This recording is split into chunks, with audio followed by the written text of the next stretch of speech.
ඔය මේ දිව්‍ය ලෝක ගැන කියද්දි දිව්‍ය ලෝක කියන concept එක ඇත්තටම පවතින්න පුළුවන් ද බැරිද කියලා මේ සයන්ටිස්ට් කෙනෙක් ටෙස්ට් එකක් කරලා දිනවා. ජෝන් බී කැල්වන් කියලා. හරිද? ඩයලොග් කරලා තින්නේ මීයන්ට දිව්‍ය ලෝකයක් හදලා දීලා. යුනිවර්ස් 25 කියලා මීයන්ට ඕනි උපරිම කම්ෆර්ට් එක දීලා මේ දිව්‍ය ලෝකයක් උන්ට හදලා දීලා කියලා දෙනවා. දැන් ඕකට මීයෝ ගන්නේ මීයන්ගේ බයොලොජි එක අපිට හුඟක් සමානයි. දැන් හැම ටෙස්ට් එකකටම හුඟක් ඔය මීයෝනේ ගන්නේ ලැබ් රැට්ස්ලා. දැන් මෙයා ඔහොම හදන දිව්‍ය ලෝකෙට මුලින්ම දානවා මී ජෝඩු 4ක්. මී ජෝඩු 4ක් දාදී මී ජෝඩු 4ට ඇත්ති තරම් කන්න කෑම.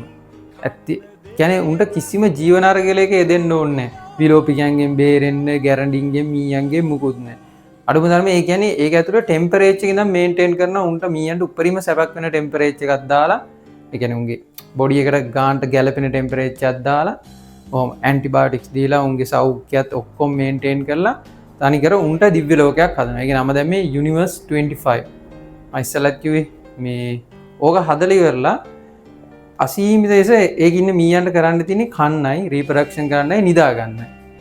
අසීමිත ලෙස මීයෝ බෝ වෙනවා. ඊට පස්සේ හැම දවස් 55කට සැරයක්ම මී ගහණය දෙගුණ වෙනවා. ඔහොමම කාලයක් යනවා. කාලයක් යනකොට ඉපදෙන පැටවුන්ට කිසිම සෝෂල් ස්කිල් එකක් නැතුණා.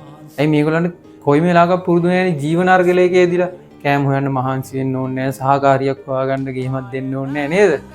ඒ වගේ කිසිම ප්‍රශ්නයක් නැහැ. ඒතකොට මෙහෙම ඉන්නකොට මීයන්ට අරමුණක් කියන එක නැතුව යනවා මීයන්ට. ඒ කියන්නේ උන්ගේ අරමුණක් කියන්නේ උන්ට කෑම හොයන්න මහන්සි වෙන්න ඕනේ කිසිම අරමුණක් නැතුව යනවා. අරමුණක් නැති වුනහම මීයෝ ටික කාලයක් ඇද්දි වියරු වැටෙනවා. වියරු වැටෙනවා කියන්නේ මේ මී අම්මලා මී පැටවුන් කන්න පටන් ගන්නවා. සමහර කට්ටිය මීයෝ ඔහේටම නිකන් පැත්තකට වෙලා ඔහේ නිකන් මැරලා වැටෙන්න පටන් ගත්තා. ඊට පස්සේ කිසිම අරමුණක් නැහැ කිසිම කියන්නේ අරගලයක් නැතුව උන්ට කිසි අර ආතල් එකක් නැහැ කියන ෆීලිං එක එන්න පටන් ගත්තා.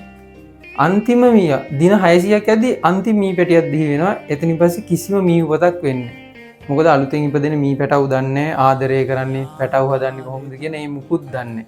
ඉපදුනාට පස්සේ ඇවිදලා කන්න විතරයි දන්නේ. ওই ටිකත් ඇද්දි එන මීයන්ට කිසිම අරමුණක් නැතුව ගිහිල්ලා මීයෝ ටික පිස්සු වැටෙනවා. ඊට පස්සේ මී අම්මලා පැටවුන් කන්න පටන් ගන්නවා. කියන්නේ ඒ වගේ මීයෝ එකේ 3800කට හොඳටම සැපපහසුවෙන් ඉඳ තිබිලා. එතකොට තියෙන ඉඩේ ප්‍රශ්නයක් නෙවෙයි. මීයෝ 2200කින් ඒක නවතිනවා. අලුතෙන් එන මීයෝ ප්‍රජනනය කරන්නේ. ඒ කියන්නේ මම හිතන්නේ ඒ සෝෂල් ස්කිල් එක නැහැ කියන්නේ ඒකවත් දන්නේ නැති තරමට ආදරය කියන්නේ මොකක්ද? ඒ දේවල් දන්නේ නැති විදිහට මේවා එලන්න. දැන් ওই කතාවෙන් දැන් ගන්න තියෙනවද දන්නවද? අර සින්දුවෙත් තියෙන දුකම කොයිතරම් සතුටක්ද කියලා.